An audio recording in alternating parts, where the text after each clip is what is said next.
Hello students, in this session Let us solve question of thermal stresses.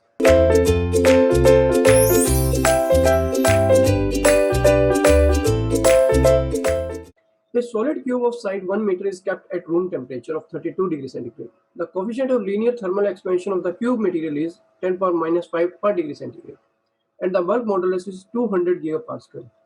If the cube is constrained all around and heated uniformly to 42 degrees centigrade, then the magnitude of volumetric stress induced due to heating is this we have to find out. So you know that when the temperature rises, if there is free expansion, there is no stress. If this is restricted, then the stresses are developed. So we are given with a cube of 1 meter side. Temperature rise is given to us. Initial temperature is 32 degrees centigrade. Final temperature is 42 degrees centigrade. So there is temperature rise of 10 degrees centigrade basically. Alpha is also given to us, and the bulk modulus K is given to us, right? And this is important that K is given to us, right? We have to find out the stress, mean stress developed in the material, and it will be compressive because it is constrained on all sides. This is very important that it is constrained. There is no free expansion. This is constrained. When it is constrained, it means the stresses will be developed, and that stresses will be compressive stresses. So we have to find out that volumetric compressive stress developed in the material. So let us solve this question. in this question we are given with a solid cube at which increases the for which the temperature is increased to 10 degrees centigrade, right? Initially it was 32 degrees centigrade, then it is 42 degrees centigrade. There is 10 degrees centigrade rise in temperature. Due to that rise in temperature, this cube will tend to expand. If it is free to expand, there is no stress developed in the material. You know that in temperature stresses or thermal stresses are developed only when the expansion is restricted. If there is free expansion, no restriction is there, then there is no stress developed. But in this case, it is restricted from all sides. From all sides, the expansion is restricted.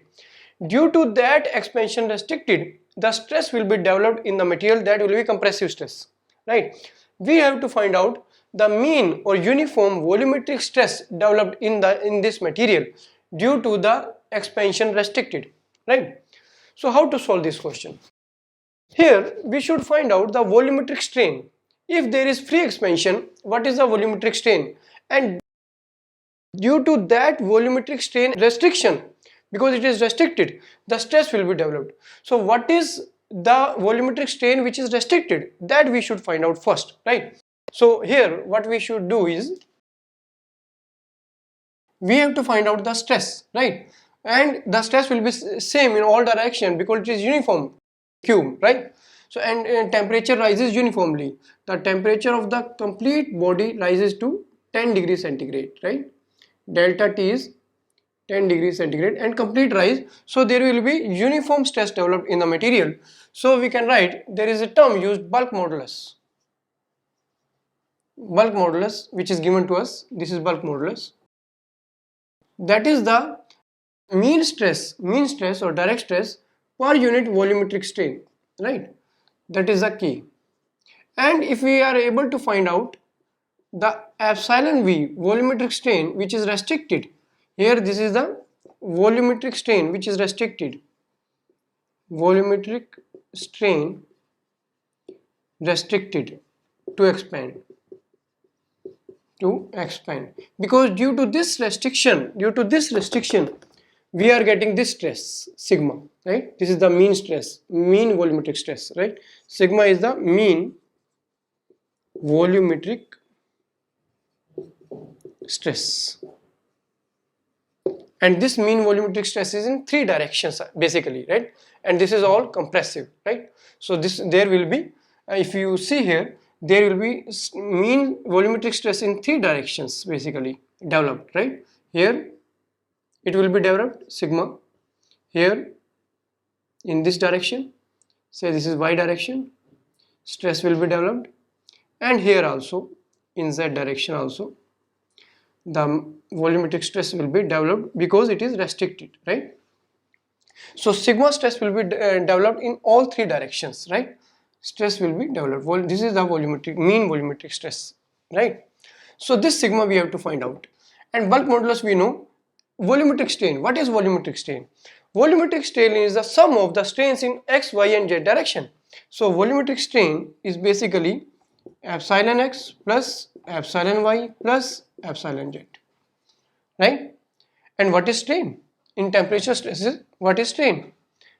Strain is alpha times delta T. You have to go to the temperature stresses chapter where you will find out that the strain is given by alpha delta T, right? And the change in deformation is find out to be L alpha delta T, right?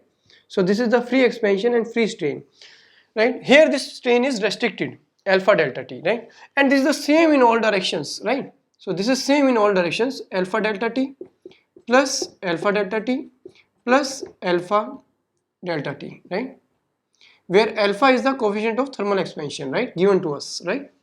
So epsilon V is basically 3 times alpha delta T. So this is the volumetric strain. Put in 1, this equation can be put in 1 to get the final result. So sigma will be equal to 3k alpha delta T. 3k alpha delta T. Values are known to us. Put the value and get the answer. 3 bulk modulus is given to us 200 gigapascal. Convert it into megapascal. We have multiplied with 1000 to convert it into megapascal. Alpha is given to us this value 10 power minus 5 per degree centigrade, and delta T we know 10 degree centigrade there is temperature rise, right? So this is 10 Kelvin or 10 degree centigrade, right? Solve it and get the value of sigma, and that will come out to be 60 megapascal. So this is 60 megapascal. This is the answer of this question.